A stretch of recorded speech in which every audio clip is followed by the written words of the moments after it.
Welcome everybody to the Sandy Barbour press conference. We appreciate you all taking the time, especially on some quick notice with a quick turnaround from yesterday to join us. We'll start with an opening statement from Sandy, and then we'll go through our question list. So Sandy. Thank you, Chris. I appreciate it. Thanks everybody for joining today. As always, appreciate your time and your great work. As I have for the past 3 months, obviously I'm starting with being masked up to make a point of how important this is. As you can see, I'm going to take this off now. As you can see from my background there, our university campaign is mask up or pack up. It obviously refers to the thoughts around the greater good of our campus and our community. You wear a mask to protect others. As our students have been returning over the weekend, as that pace has picked up here in State College, I have a request for the entirety of our campus community. Be a great Penn State teammate.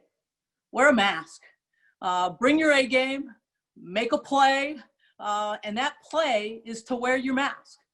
We can wear masks to save lives. That's what they're for. Me wearing a mask saves someone else, protects someone else's life. Keep our campus open, keep our community vibrant, and help us to get back to playing sports. We control a very few simple things, and that can and will get the virus under control. Obviously, wearing a mask, practicing social distancing, hygiene, washing your hands. So I just ask that we make a play, and that play is to wear your mask. So thank you for indulging me on that. Last week, in the aftermath of the Big Ten Conference's decision to postpone fall sports, obviously it's been difficult, and it's been most difficult on our student athletes, their families, and our coaches. For 5 months, Penn State's collective efforts have been to fight for a plan, have been to fight for playing sports this year. Frankly, it's been to fight for and to plan for having students on campus this fall. Dr. Barron has fought. Our board has fought. Every one of our coaches has fought, and I have fought. We fought to have our students don their blue and white uniforms with Penn State across their chest and represent the institution they love, play the sports they love, and play for our community that they love and that loves them. So how many times have I said since March that in the face of questions from you all of how can we do this safely and how can you do this with an acceptable level of risk, how many times have I responded with that we're going to continue to plan, we're going to learn, we're going to follow the science, and when the time comes, if we can do it safely, we will. And if we determine that we can't do it safely, then we won't play. That's clearly the point that our chancellors and presidents got to last week. Let me be clear. Dr. Barron wants to play. He knows how important it is to our student athletes. He knows how important it is to this department. And of course, he knows how important it is to our community and our alumni. I want to play. Our board wants to play. And you're fully aware that our coaches and student athletes and their families want to play. But it's never been play at all costs or under any circumstances. We all want to play. And we have turned our attention to what that next opportunity might be to play for our fall sports. And we're working, as by my opening, we're working to make sure that we do everything we can to improve the circumstances under which we might play. As you all know, the Big Ten and the chancellors and presidents relied on medical advice from, amongst many, our emerging infectious disease task force, our sports medicine committee, and as simply as I can put it, in the end, there was too much uncertainty for them to believe that it could be done safely. It's really that simple. Let me close my opening remarks with a return to a tiny bit of normalcy. I think, as you all know, we welcomed a new head coach to the Penn State family. I think it was last week. It might have been 2 weeks ago. Who knows? Calissa Crowell has become our new head softball coach. She comes to us from Miami of Ohio. She's had success everywhere she's been, both as a head coach, as an assistant, over 200 wins as a head coach at Miami, conference title, NCAA appearances as an assistant. She was part of the team that went to the College World Series and went very, very deep. So she understands and espouses our values of comprehensive excellence. So I think we officially welcome her later this week. And I certainly, for one, can't wait. So I also can't wait for you all to have an opportunity to engage with her players throughout her time. Have called her Coach C. So I can't wait for you all to have an opportunity to engage with Clarissa as well. So I'll take questions. Great. We'll start with Tyler Donahue from Lions 24/7. Tyler? Good afternoon, Sandy. Hope you and your family are healthy. Thank you, Tyler. Appreciate it. Doing great. Great. Well, we've heard a lot of players, coaches talking about floating the idea of re-examining the fall sports season, particularly on the football field. Do you think there's any chance that there is a reconsideration by the Big Ten playing football in 2020? And if not, how realistic is a spring 2021 football season, and how far along are those discussions in establishing some kind of firm timeline? Yeah, great questions. The first one, the presidents and chancellors made their decision based on science, based on the information from medical experts, and based on concerns and uncertainty in a number of different categories. I don't see that changing, but I also appreciate the passion of our parents and our student athletes, and I appreciate where both their hearts and their heads are. In terms of the viability of a spring season for football, and frankly for all of our sports, I absolutely see it being viable. Obviously, it's going to depend on where the virus is at the time. All of our sports are going to depend on that. But to be honest with you, being who we are as athletic directors, we turned our attention to that pretty quickly, Tuesday afternoon, Tuesday evening into Wednesday. And along with our coaches, along with some of our sports science people, our sports medicine folks, we are far down the road on concepts. Obviously, a lot to be done in terms of dotting I's and crossing T's, but we've put something together that I think is very compelling, and that our student athletes and our fans and our communities will be pretty interested in.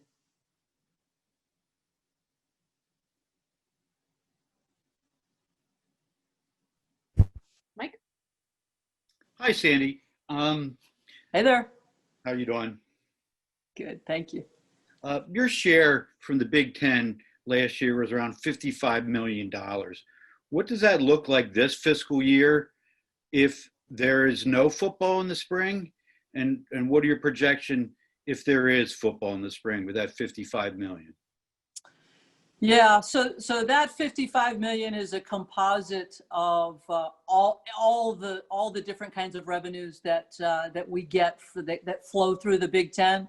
So it's always been a challenge, even for us that work with it every day, to really say, well, this part is this and this part is that, and to actually give you a television number. And I know even more difficult, and Mike, you and I have had this conversation, even more difficult to parse it out. But the fact of the matter remains is that that's what we're taking a look at right now. Certainly it will be, there will be some revenue there for us should we play a spring season, and should we have television for those games, which should we play it, we absolutely, I certainly believe that we will, and so that's what we're looking at right now, trying to figure out what that is. We already know, and I don't have the exact number, but we've already analyzed what it would be, what pieces of that approximately 55. I actually think it's a little bit more than that, but what pieces of that we would still have access to in a no play scenario, but we haven't haven't gotten the final projected figures, because again, we don't know what the television revenues might be until we get that concept, put that into kind of final form, and we'll be working with our television partners all along, but we won't know until it's finalized what our television partners, what they believe would be the revenues accruing to that.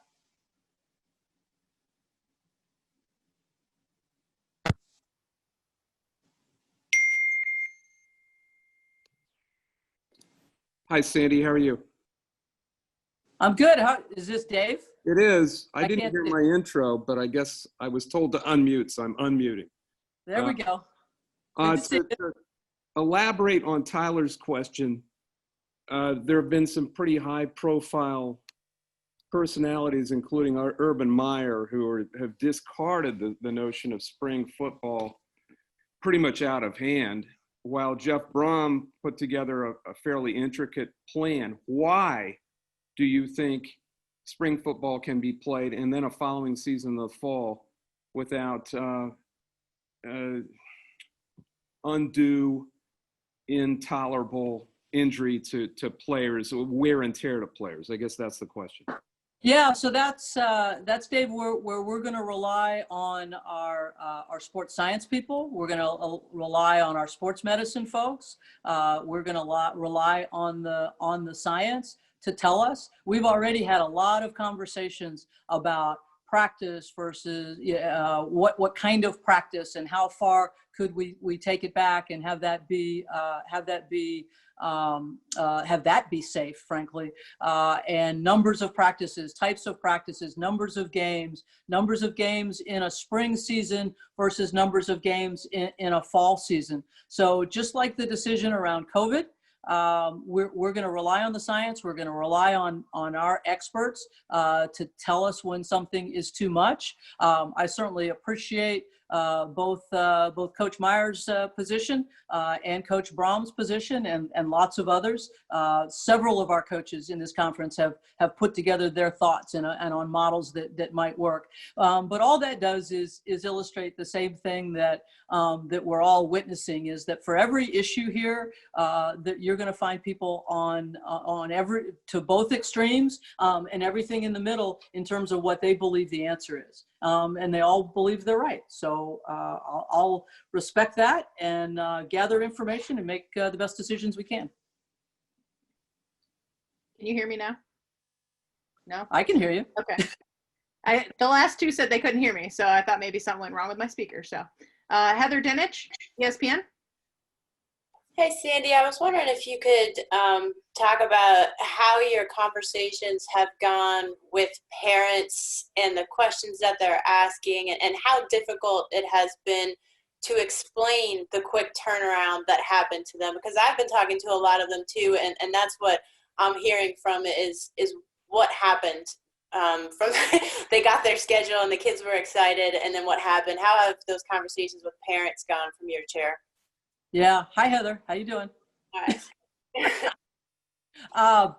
And you know what? I think that's fair. I get it.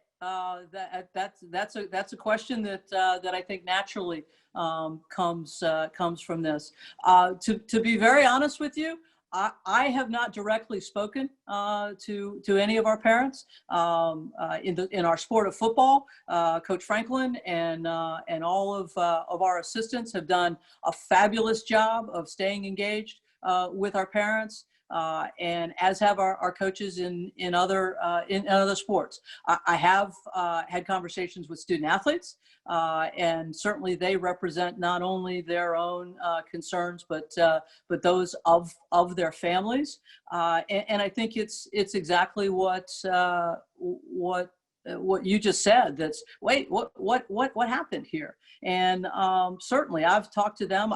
I wasn't in the room or on the Zoom when the decision was made, but I've talked to my president. I've talked to Dr. Barron numerous times, and it's clear that things that we'd had concern about all along whether they be about availability of testing or standardization of testing or consistency or some of the early results that across the conference, or understanding contact tracing and consistency in contact tracing, or how do you possibly play a high contact sport with the way that our public health departments are undertaking contact tracing. And then obviously the one that's probably gotten the most attention is the long-term health implications.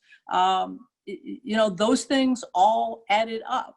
And as I communicated first in writing, and then I've certainly been doing it. Either I did have a group of fall sports student athletes last night that I spoke to, and then I've had some individual conversations. Any one of us can disagree with the decision itself, but we can't disagree that it was made with health and safety in mind. And that's look. The flow of information and the speed at which it's come at us. And then what I mentioned before about having experts on every side of an answer to every one of these questions, that makes it really difficult. And it makes it really difficult, particularly on an age group of young men and young women, 18 to 23 years old, who are and have been focused so singularly on playing for the last 5 months. And this is hard. This is really difficult, and I totally get it. Just a quick follow-up, because it seems it's a lot of confusion. What exactly can the athletes do right now? What are they doing? What can they use on campus and just going to class and stuff? Yeah, right now, until the NCAA were to come up with some kind of a structure, and as you know, Heather, I serve on the NCAA Football Oversight Committee, and we are actually meeting a couple of times this week to try to come up with a hybrid model for the fall, for the football teams that are now practicing in the fall and projecting to play in the spring. Because let's face it, we're all just, whether we're projecting to play in the fall or we're projecting to play in the spring, we're all just projecting to play, right?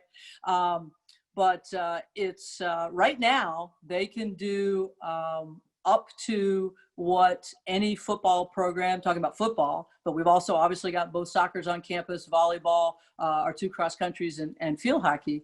They can do what the NCAA rules would allow them in their preseason lead up to season training camp. I do believe that sometime after probably about the middle of September, the NCAA will come in with something that'll look it won't look exactly spring ball-ish, but it'll be a hybrid as those football programs, in this case football, those football programs lead into what would be a spring semester season. We'll go to Audrey Snyder with The Athletic. Hi, Sandy. Thank you for your time. Absolutely, Audrey. First question, based off of what you had said about everyone wanting to fight and play, did Penn State vote to play this season? And second part of that, is Beaver Stadium even capable of being used, January through March with pipes freezing and all that kind of stuff? Let me answer the second one first. Obviously, we have some challenges there with the infrastructure, as do a number of our stadiums in this league. So that's obviously one of the challenges that any concept for a spring semester football schedule would have to address. The first part of your question, again, as you know, I was not in the room or on the Zoom. It's unclear to me whether there was ever a vote or not. But it is clear to me that Penn State and Eric Barron, both on our campus, and then as he took his thoughts to the Big Ten and to the various conversations that they had, explored every option to play, every option that would have been acceptable from a health and safety standpoint. So, to say that Dr. Barron fought for the ability for our student athletes to play this fall, I think that would be a correct assumption. We will welcome our newest member of the beat, Parth Upadhyay from the Center Daily Times. Parth. Welcome, Parth. How's it going? Going well? Yourself? Doing well, doing well. Appreciate your time. Welcome to the beat. Yeah, so obviously you said that, as of right now, you are expecting to play in the spring, and you certainly hope to play. But in kind of a worst case situation, if Penn State can't get any of that revenue from football, do you see us potentially being cut in order to kind of recover? Did you say sport cuts? You cut off there. Sorry. Parth, why don't you repeat the question? Yes, sorry, I couldn't unmute myself there for a second. But do you see Penn State cutting a program completely just to kind of recover from a lack of revenue in football? That's what I thought you asked, but I just wanted to be clear. Parth, as you may or may not know, a bunch of the other folks here obviously do. We have a long history and tradition of comprehensive excellence across a fairly large number of sports, and certainly one of my goals would be to continue that tradition and continue that as one of our long held values. But having said that, obviously this is going to be a very difficult financial situation. And I have tasked our team and certainly am part of looking at every available measure to close the gap of whatever the revenue is that we're going to lose. As you know, we've undergone salary reductions. We have taken reductions in our operating budgets. Some of it obviously is going to happen organically without travel this fall. How much of that is going to just be spent in the spring? Obviously, we're getting a grip on that. But how much can we close that gap? And then we'll just need to make sure that to be responsible, fiscally responsible from a leadership standpoint, I've got to put everything on the table and then analyze and understand the impacts on our department, on our organization, and then the impacts to the bottom line. And we'll have to decide which of those measures we take. We will now go to Elton Hayes, CNHI, Pennsylvania. Where are you, Elton? Elton, go ahead. You're unmuted. Can we hear you? We can't hear you.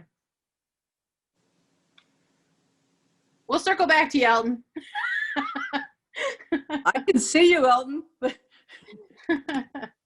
now we'll go to Mark Brennan, Fight On State. Hi, Sandy. How you doing today? I'm good, Mark. Yourself? I'm doing great. Hey, can you tell us what feedback you got on the timing of the Big Ten's decision? I know James was very adamant that, hey, why not wait? And you've really been a proponent for student athletes' voices being heard, and it seems like they're kind of hurt that they weren't even heard. Their voices were not heard at all while this decision was being made. Not to say that would have played a part, but they weren't heard at all. So what's your take on that? Yeah, let me, I don't know whether this makes any difference to your assertion that their voices weren't heard at all. Kevin Warren did hold a Zoom call with two representatives from each of the institutions. I think it was 2 Mondays ago, just to hear how they were feeling, how they, as we kind of headed to true training camp. I think it was at the beginning of the week that I think soccer was just about to start, and football and volleyball were starting at the end of the week. And so I wouldn't say that the voices were not heard at all. Was this a session about whether or not we should postpone fall sports? It was not. So I do think that it's probably not fair to say that their voices weren't heard at all. Absolutely, I'm a proponent of hearing students, and certainly I think that I'm most familiar, obviously, with Penn State. And the ways in which sometimes through our coaches, sometimes directly through our SOB and through other opportunities we've given our student athletes. I think Penn State has done a good job. I think where Penn State has done the best job, an incredible job, and I give all the credit to our performance team and sports medicine is in the education, and that was an opportunity for parents to get on with those Zoom calls as well, express concerns, ask questions. And so I do think there's been a lot of information. I think probably what you're getting at is they weren't aware until till there started to be speculation on whatever that Saturday was, Saturday the 8th or Saturday the 7th, whatever it was, that there was a possibility that anyone with the ability to make the decision was considering calling it off right now.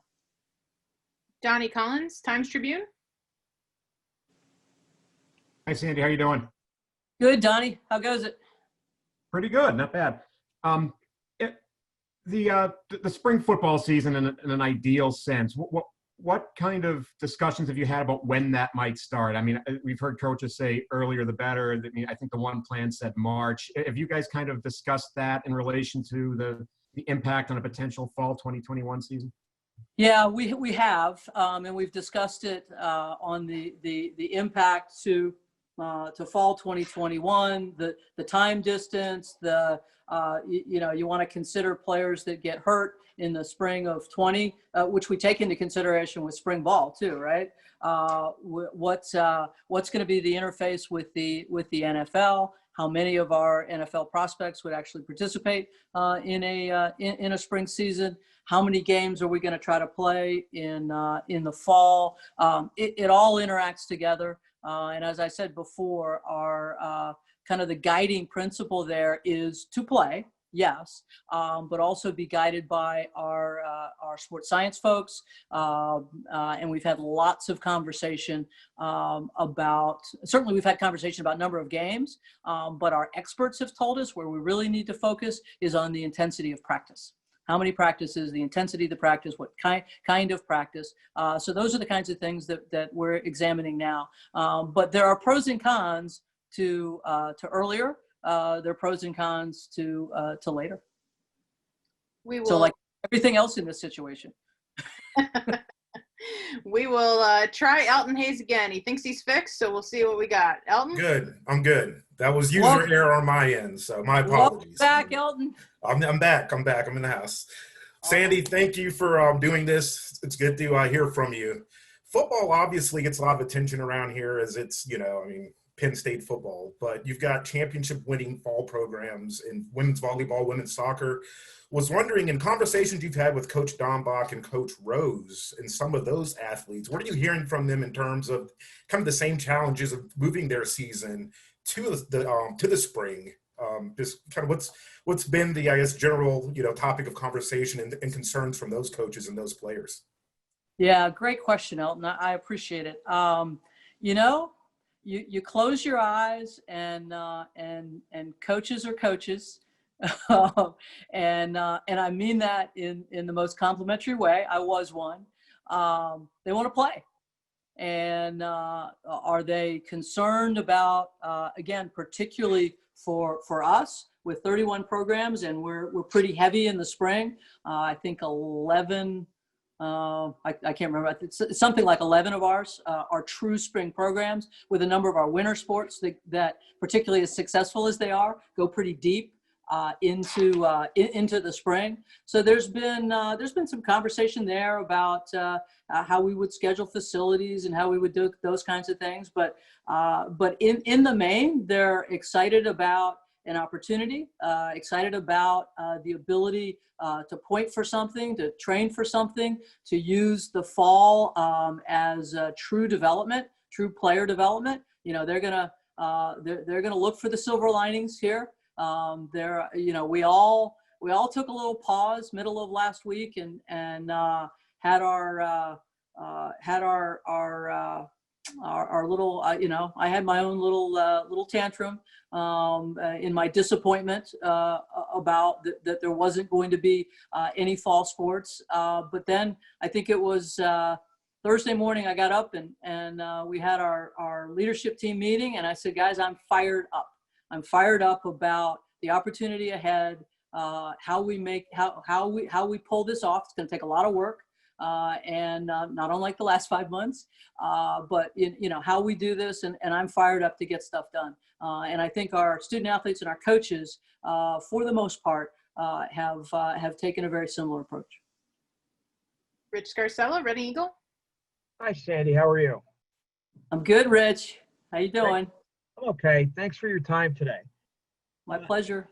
In response to Heather's question, you said regarding what changed from August 5th to the weekend when it appeared that Big Ten was moving toward postponing the fall seasons. You mentioned testing tracings and Rich, you're fading in and out. I'm sorry. You mentioned in response to Heather some of the things that changed from August 5th to August 8th, like testing and tracing. You also mentioned long-term implications. Were you referring to myocarditis and reports that the Big Ten may have received? And do you believe that was the chief reason why the presidents decided to postpone? Yeah, ultimately, Rich, I believe, and again, it wasn't necessarily that something discrete changed from the 5th to the 8th. It was little bits of information, as well as, again, the rate of information coming in, the rate of our learning has been phenomenal over the course of the last 5 months. And, we've been talking on our campus about long-term impacts for probably 2 months. We've been talking about myocarditis. We've been fortunate enough that we have not diagnosed any of our positive students with myocarditis at this point. But that's been on our radar for, I would say, at least 2 months. But we have an infectious disease task force, an emerging infectious disease task force, and our sports medicine committee for a reason, for them to be the experts and bring to us information that's either positive or of concern, and they've done that all along. The probably the positive place, and you all know this, the area that we're getting the most positives in, although it's some positive and some negative, but is on the testing front, and that's on the saliva test, the point of care saliva test. On the other hand, the reagent, the PCR reagent-based tests are becoming, the supply chain on those is tightening up a little bit, which was very concerning, I know, to our presidents and chancellors. Those things we learn more and more in real time. The long-term impacts are something we can't know. We can't know right now. And frankly, we can't know in 2 or 3 weeks.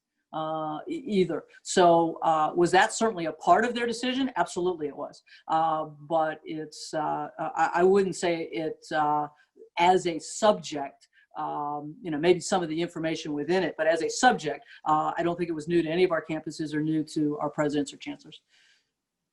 We'll go to Ralph Russo, Associated Press. Ralph? Thanks, Sandy. Hi, Ralph. Hey there. One very quick one. Do you think the Big Ten, and I would love a follow-up on something a little different. Do you think the Big Ten, Commissioner Warren, maybe the presidents, should meet with players and parents to give more information about why the season was postponed? Obviously, there's been a letter from Penn State parents and a few other schools. I certainly, I don't know what the mode of delivery is, but I certainly will always be in favor of our student athletes and their families having as much information as is wise and available to provide them with. So I certainly will fall out on that side, yeah. And in regards to eligibility and fall championships, that's a big thing that's going to come up this week. There's been a lot of talk about giving every fall athlete eligibility back for this season, regardless of if they opt out, if they play. I know the proposal last week was something about 50%, but there's been a push publicly to sort of do more than that. Wondering what your feelings are on giving everybody just a mulligan this year. Yeah. Well, the interesting part about your question is, Ralph, right now, as it stands for our fall sports student athletes, they all get a year, no matter what the NCAA does right now. If we don't play in the spring, they all get a year because they've not competed. So that's actually not a difficult question at Penn State. Now, should we have a should we play fall sports in the spring? Then there is the question of what constitutes a season of eligibility.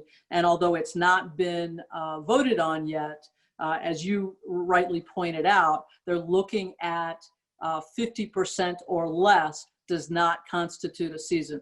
So that's the one piece of the puzzle. I have lots of faith that we'll be able to work that one out pretty seamlessly. The one that's going to be a little bit more challenging is the financial aid piece, which is, I won't say equally as important to student athletes. In some cases, it might be more important because if they get a season of eligibility back but don't have a scholarship, that might be an empty promise to them. Go to Mark Wogenrich, SI.com. Woogie? Yeah, I just wanted to get up. Hey, Mark. Thanks, Andy. Appreciate it. You mentioned earlier about that it was unclear whether a vote was taken. I just wanted to contextualize that statement. What did you mean by that? And then also, what do you mean, if you could maybe describe, or I guess, what constitutes fighting on behalf of the Penn State athletes on your behalf and Dr. Barron's behalf? Yeah, so I will make myself much clearer on the statement. It is unclear to me whether or not there was a vote. Nobody's ever told me there was. So I just don't know whether there actually was a vote by the chancellors and presidents. And then, by fighting, it's trying to find a way, doing everything we can to find a way to have a season safely. From minute one, we've always talked about you guys are probably tired of me saying health and safety, health and safety, health and safety. But it is the overriding principle. But you've also heard me talk about balance. I personally, I am a true believer that we have to find a balance in all of this about, yes, being safe, wearing masks, not gathering in big crowds, but at the same time, we do have to live our lives. I'm thrilled that we're bringing students back to campus, and this campus has a great plan, and the virus will decide whether it works or not. So fighting to me is working hard to have a plan, have a really, really smart plan, one that the student athletes trust. And I think everything you all have read or everything you all have talked to our individual student athletes, I believe, you'll have to ask them, but I believe they felt like we had a great plan. And we put it together, and they felt safe. They understood it. Their families understood it. And they were, to the very, very best of their ability, they were working it. And I am very appreciative of all the work that they put in to that. And they're going to keep doing it because we're going to keep practicing. And we're going to make this fall semester one of development of their minds, their bodies. We're going to work on social justice. We're going to do all kinds of things for them to participate and engage in this fall. Frank Bodani, York Daily Record. Hi, Sandy. Thank you very much. Hey, Frank. Hi. So what would be the reason that or benefit of the Big Ten canceling last week when a season may not have even started till the end of September? And then secondly, what would be your estimation on when we would have more firm plans about a spring football season? Yeah, I'm getting all these two-part questions because I think that Chris isn't allowing two questions. So the first half of your two-part question is I believe that the chancellors and presidents had enough concern about some of the items that we've talked about and about the uncertainty, and that the nature of those and the nature of the uncertainty was not something that was going to change in 2 or 3 weeks or a month. Otherwise, I think they would have held out, and that they felt it was important to make the decision and to start working on what is the next best viable opportunity. So I think that's the answer to the first one. And then I'm sorry, Frank, I forgot the second part. No, the spring football season, more firm plans as to when they might be released, because I think players and parents are just upset that they don't have more information. Absolutely. And I totally understand it. It has a huge impact on their lives. I don't think we're going to have it done and dusted and I's dotted and T's crossed, but I do believe that we are looking at releasing kind of the concepts around it, what we're working towards, and I think that should be in the next week or so.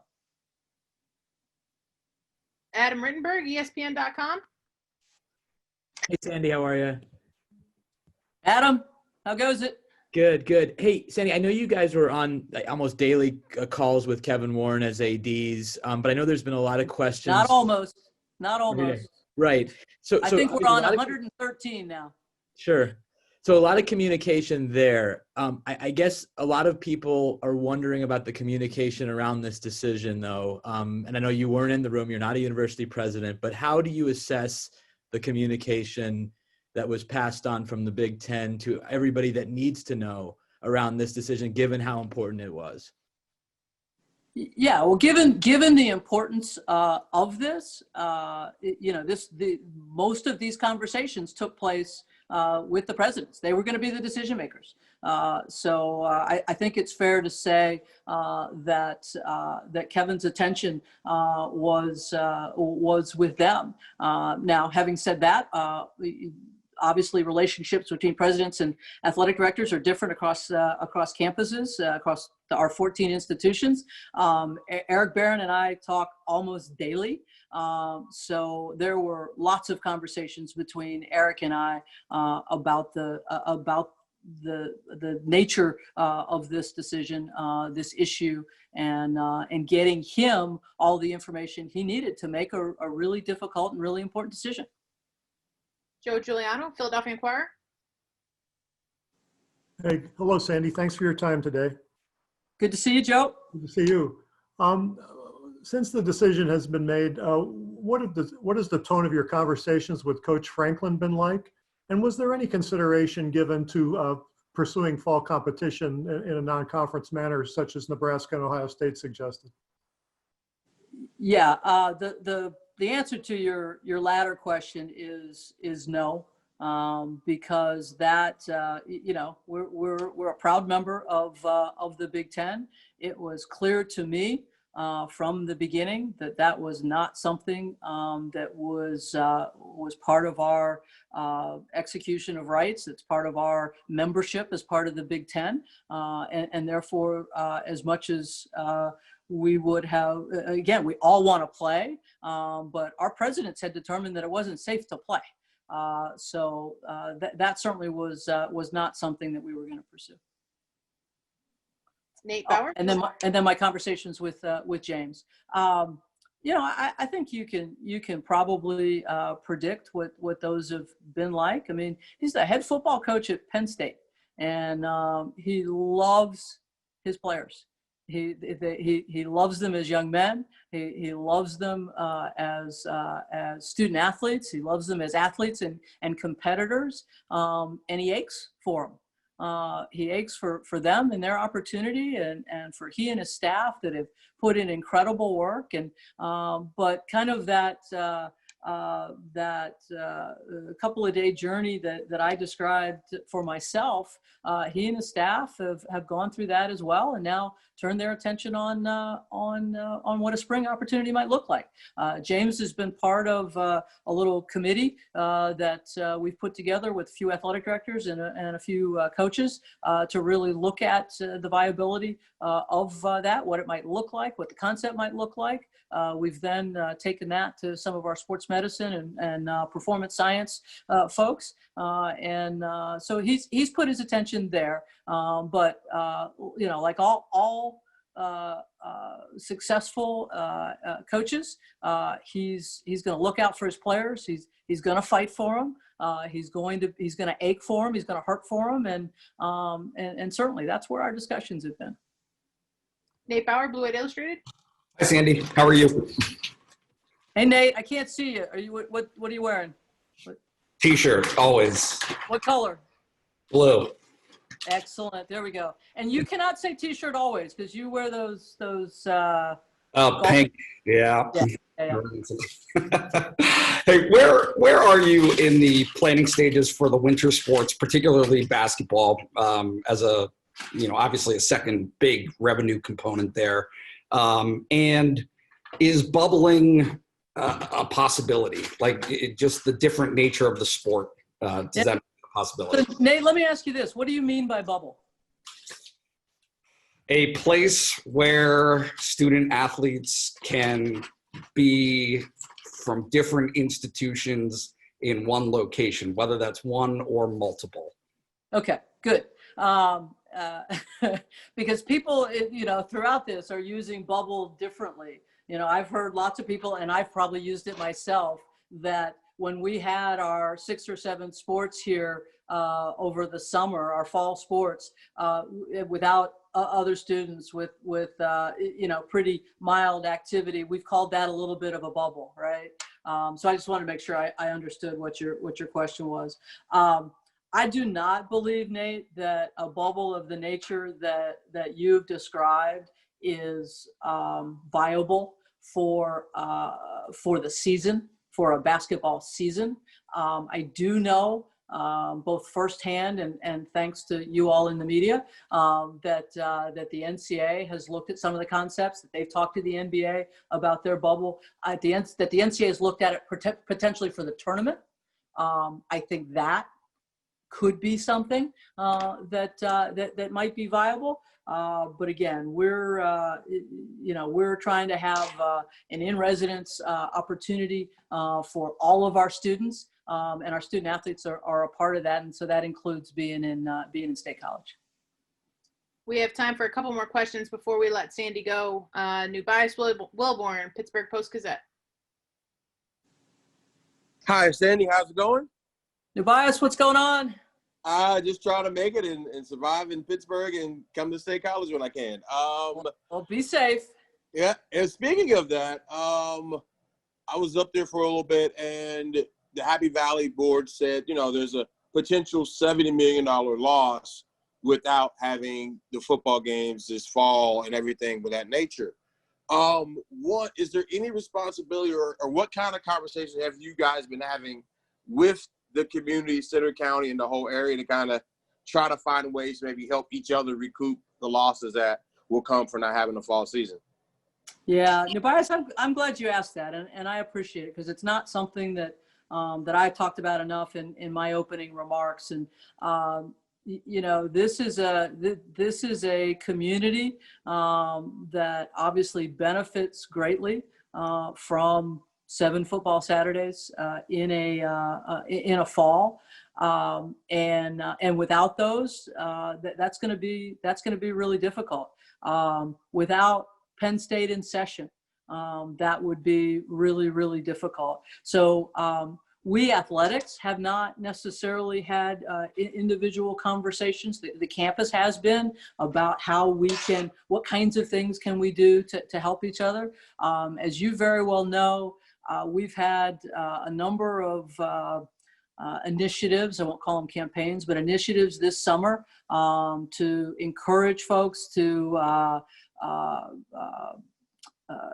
patronize the the local businesses, buy local, whether it's use your, buy from your independent local bookstore instead of a behemoth online that I won't name.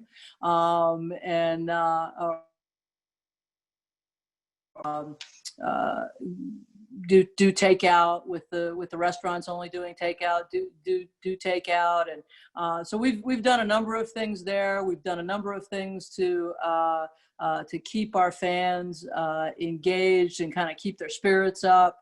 And now, just like we've turned our attention to what a spring for competition might look like, several aspects of our department have turned to, okay, what's this fall going to look like in terms of engagement with our community? How can we help our community out? How can we encourage people to enjoy what's here in State College? I have friends who live outside of Harrisburg, and they come here on the weekends. And last weekend they went out and made sure they went to stores and bought things bought Penn State T-shirts and other things at local establishments. Not that they need them, but because they wanted to help out. And so I think that's the kind of community engagement, community togetherness that's going to be required for all of us to pull through. Our fans, making sure that they stay with us, that they help in as many ways as each of them possibly can, knowing full well that this virus has hit everybody differently. Everybody has been challenged in different ways by this virus. But for our fans to stick with us and help us get through this, and we'll do everything we can to help raise people's spirits and promote and point out the ways in which folks can help our community. Greg Pickle, Penn Live. Hey, Sandy, how you doing? I'm good, Greg. I'm good. How about yourself? I'm doing well, thank you. You mentioned earlier that you're on the oversight committee. What do you think that hybrid practice model might look like? What initial ideas do you have in mind about how that could play out for student athletes who don't get to obviously play a season this fall? Yeah, so I'm trying to think how simply I could put it. Let's take football. You have the 8 hours, what we call summer access. And then you've got the 20 hours, and football prescribes, well, this many sessions of this is when you can wear pads, and these you can't wear pads, and you can't have a ball, and you can't have this or that, we believe that, not unlike this summer where we created another 20-hour-a-week category where there could be walkthroughs, but no what they call heartbeat, no defensive line lining up over an offensive line. We created a new category, a new time period. I think we're going to have to do something like that, and whether it's 12 hours or it's 20 hours, I think we're going to have to meet somewhere in the middle. I am really staunch about the fact that we have to give our coaches time with these student athletes in all sports. We can't tell them, okay, it's 8 hours, summer access. The only person who can talk to them are the folks in the weight room. That's not going to work. These guys need their coaches, men and women. They need their coaches. They need that mentoring. Our coaches need their students at the same time. So I think we're going to have to build a middle category that's probably either at 20 hours or, maybe at 14 or 16, somewhere in there, that's going to allow what I had referenced before, opportunities for at least individual player development, if not some kind of team player development. Ben Jones, statecollege.com. Hey, Sandy, how's it going? I'm good, Ben. I can see you. You're on my front screen here. That's because I'm super important. I've got a million questions for you, but I'll just stick with one in a one-parter even. You kind of got a crash course on dealing with financials that are not optimal when you guys took out the $30 million loan a couple of years ago, and when the sanctions were still sort of a thing and that fine was still sort of a thing. That got paid off pretty quick. but the losses that you're facing here seem like a much broader window. Where do you think you're going to get some of that capital to become functional over the next couple of years? And how long do you think it's going to take you to be in a place where $100 million losses or what have you is something that you're not feeling on an annual basis? Yeah. So I appreciate the question because it gives me an opportunity to do a couple of things. One is, yeah, I took over a department in 2014 that had no reserves, and we've and had a $48 million loan that we still have for the fine, and 30 million to cover operating over the course of a few years there. We together, and our community, our fans, our alumni, our donors, our season ticket holders, all carried heavy lumber in this, have done a phenomenal job to right that ship, pay some of that, a lot of that debt down. And as we sit today, we have north of $25 million in reserves. Now, we had eyes on using some of that capital for some of our facilities projects that are crucial to us. But those reserves go towards closing that gap. Our expense reductions that we've undertaken, either organically or through cuts, go to closing that gap. And the point is that we need to reduce everything we possibly can without impacting our competitiveness. And then I think you're pointing out the rest of it's going to have to be a loan. And how quickly can we pay that off, or how do we make that not impact our ability to compete? You know, I do think, unlike my friends who went through Katrina, my friends at Tulane who went through Katrina, the rest of the country was not going through that. Everybody in the country is going through this. Now, there are going to be differential financial impacts, but I do think that we as an industry are going to take a step back and look at how we do things financially. But we're gonna work really hard to make sure that this has as little impact on our long-term competitiveness as it possibly can. But I also know that whether it's our opportunities to increase our revenues, enhance our revenues, to have donors step up and tell us they want to help us and want to help us through this, that's what we're going to have to do here over the course of the next 9 months. Land on our feet, and hopefully 21-22 is more of a regular year and get us heading back in the right direction. Our last question will be with Dennis Dodd, CBS Sports. Got me. Hello. Yep. Hey, Dennis. Yeah. Oh, hey, Sandy. Oh, there you are. Yeah, Sandy. If you're not sure a vote was taken, and I just checked the Minnesota president's comment, she said that we didn't vote per se. How was this monumental decision arrived at, do you think? Well, I'm sure that the sense of the room was a certain direction, and everybody felt like in unison that this was the right thing to. I mean, that's hard for me, Dennis. I wasn't in the room. Right, I understand. But you're the second administrator in the Big Ten to say that, and Twitter's blowing up right now at the prospect of if there was no clear vote taken, then what exactly happened? I don't know what to tell you. Okay. I know that every chancellor and president moved forward, told their athletic directors that was the decision. All right. Very good. Thank you. Yep. Thank you very much for joining us today, everybody. We're going to let Sandy go.